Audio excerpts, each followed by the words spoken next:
আসসালামু আলাইকুম। কি অবস্থা সবার? আশা করি সবাই খুব ভালো আছেন। আর আল্লাহর অশেষ রহমতে আমিও খুব ভালো আছি আলহামদুলিল্লাহ। আজকে আমি ছোট্ট একটি মিনি ব্লগ শেয়ার করব। আমি সকাল থেকে দুপুর পর্যন্ত যা যা করি। তো সকাল সকাল বলতে ভুলই হবে, এখন বাজে 9:30। এই সময় আমি একটু ছাদে আসি, এসে এই সময় রোদটা খুব ভালো লাগে। আর ছাদের অবস্থা দেখেন, কি বাজে একটা অবস্থা, তাই না? আসলে আমার হাজবেন্ড করছে এরকম, প্রত্যেকটা ঘরের যত জিনিসপত্র ছিল সব এরকম বের করে ফেলছে। ওর কোনো একটা জিনিস হারায় গেলে একদম সব তোলপাড় করে ফেলে।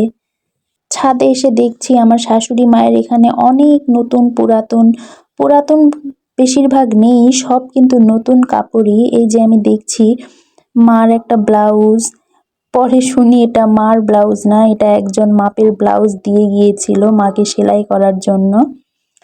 আমি এটা খুব শখ করে রোদে দিচ্ছিলাম যে আমি পরবো একদিন মার শাড়ি, ব্লাউজটাও পরবো, এই জন্য রোদে দিচ্ছিলাম। পরে মা বলছিল যে এটা আমার শাড়ি না, একজন মাপের জন্য দিয়ে গিয়েছিল।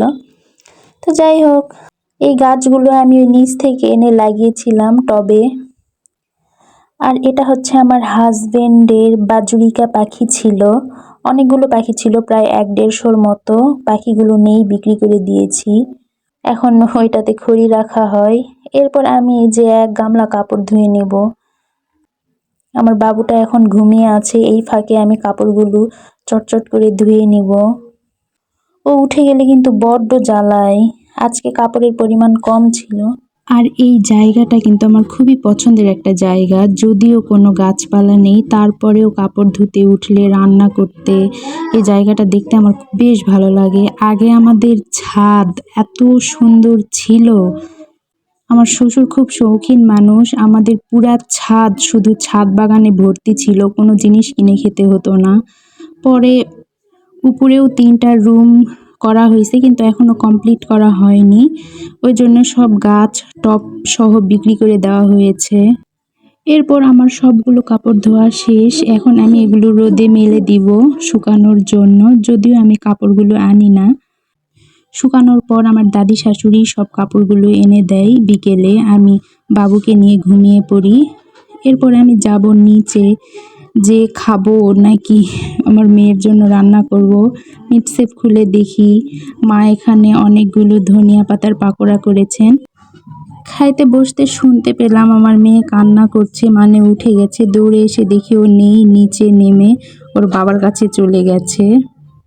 এরপর ওকে আমি কোলে নিয়ে বলি, কি করবে মা সকালে? ও এখন এই শক্ত বাদাম দেখিয়ে বলে বাদাম খাবো। আমি বলছি সকালবেলা বাদাম খেতে হয় না। ও শুনবে না, বলছিল আমি খাবো, খুলে দাও খুলে দাও। যদিও এটা চাবাতেও পারবে না, আবার খেতেও পারবে না, শুধু মুখে নিয়ে থাকবে। এই জন্যই ও যে বারবার বলছিল, জেদ করছিল। সবাই একটু মাশাআল্লাহ বলে দিয়েন। এরপর আমি বিছানা কাঁথা সব তুলে নিব। আমার ইউটিউব চ্যানেলটি দয়া করে সবাই সাবস্ক্রাইব করে পাশে থাকবেন। আমি নিজে একটু স্বাবলম্বী হতে চাই, প্লিজ দয়া করে সবাই আমার পাশে থাকবেন। আপনাদের ভালোবাসার আল্লাহর দয়ায় আমি কিন্তু অনেক দূর যেতে পারবো ইনশাআল্লাহ। এরপর এই মাছগুলোকে আমি একটু খেতে দিব, দিয়ে আমার মেয়ে যেহেতু উঠে গেছে, এখন আমি খেতে পারবো না। এখন ওর জন্য সকালের কিছু নাস্তা বানাবো আমি। এখানে আমি একটা নুডলস সিদ্ধ করতে দিয়েছি, শুধু নুডলসের মশলা দিয়ে আর লবণ দিয়ে, এক্সট্রা কোনো তেল দিব না আমি। আর এর নুডলস সিদ্ধ হওয়ার মাঝখানে কিন্তু আমি আমার খাওয়াটা শেষ করে ফেলবো। ওর দাদার কাছে আছে ছাদে। আমার খাওয়া শেষ করতে করতেই কিন্তু আমার মেয়ে নুডলসও হয়ে গেছে। এরকম একটু নরম নরম রাখবো। নুডলসটা শুধু রান্না করে নিয়ে এসেছি, দেখেন ওর কিন্তু প্রচন্ড পরিমাণে ক্ষুধা লাগছে। আর ওর ক্ষুধা লাগলেই কিন্তু একমাত্র খেতে চায়, না হলে খেতেই চায় না। আর আমি নুডলসের মধ্যে ডিমও দিই, আজকে ডিম ছিল না। ওর খাওয়া শেষ করে ওকে টিভিতে বসিয়ে দিয়ে এসে আমি দুপুরের রান্না শেষ করব। যদিও আমাদের দুপুরের রান্না হয়ে গেছে, আমার শাশুড়ি আর দাদি শাশুড়ি মিলে সকালেই করে রেখেছে, কিন্তু আমার হাজবেন্ড আর আমার বাবু এগুলো খাবে না। গ্যাস্ট্রিকের সমস্যা আর একটু ঝালের পরিমাণ বেশি দেওয়া হয়েছে তরকারিতে, এজন্য আমি এখানে কিছু মুরগির মাংস ভিজিয়ে রেখেছি। এইগুলো দিয়ে আলু পটল পেঁপে দিয়ে একটু ঝোল রান্না করে দিব, তাহলে আমার বাবুরও হবে, হাজবেন্ডেরও হবে। এরপরে আমি কেটে রাখা সবজিগুলো ভালো মতো ধুয়ে নিব। প্লিজ আমাকে সবাই সাপোর্ট আর ভালোবাসা দিয়ে পাশে থাকবেন। আমি নিজে কিছু করতে চাই জীবনে।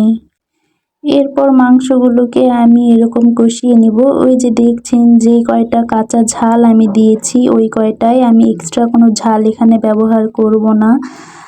আর একটু মুরগির মাংসগুলো কষানো হয়ে গেলে সবজিগুলো ওর মধ্যে দিয়ে আমি সবজিগুলোকে সিদ্ধ করতে দিয়ে এর ফাঁকে আমি পুরা বাড়িটা এরকম ঝাড়ু দিয়ে নিব। আমার ঘর ঝাড়ু দেওয়া শেষ, এবার আমি পুরা বাড়িটা এরকম ঝাড়ু দিয়ে নিব। প্রত্যেকদিন 2বার 3বার ঝাড় দেওয়ার পরও যে এত ময়লা কোথায় থেকে আসে আল্লাহই জানে। এর মধ্যে কিন্তু আমার তরকারি রান্না শেষ, ঝাড়ু দেওয়া শেষ। এবার আমার মেয়েকে ছাদে নিয়ে যাই গোসল করিয়ে। ওকে আমি এখন এখানে টিভি দেখতে দিয়েছি। ও এখন মনের সুখে টিভি দেখবে আর আমি এই ফাঁকে গোসল দিয়ে নিব। গোসলের মধ্যেও কিন্তু আমার প্রায় 2 বালতি কাপড় কাচতে হয়েছে। কিছুদিন হলো আমাদের ওয়াশিং মেশিনটা নষ্ট হয়ে গেছে, ইনশাআল্লাহ আল্লাহ চাইলে আবার নিব। তো আজকের ভিডিওটি কার কাছে কেমন লাগলো অবশ্যই কমেন্টে জানাবেন, আর আমার চ্যানেলটি অবশ্যই সাবস্ক্রাইব করে পাশে থাকবেন প্লিজ। আল্লাহ হাফিজ।